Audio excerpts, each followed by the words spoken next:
Bravo, Ana. Čestitam. Muzika je tako čvrsta i odlučna, opet tako nešna i krhka u isto vreme. Podsjeća me na signal i uzbunu za vazdušni napad.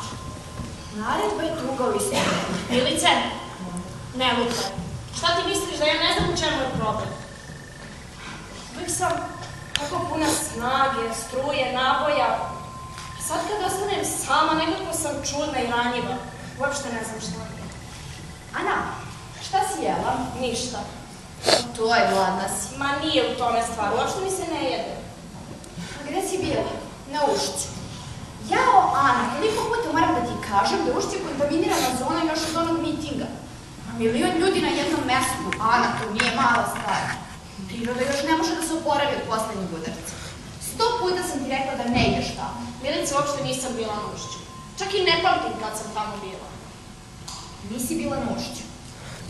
Ana, a da se nisi ti zaljubila? Ja se zaljubila? Ne lupaj.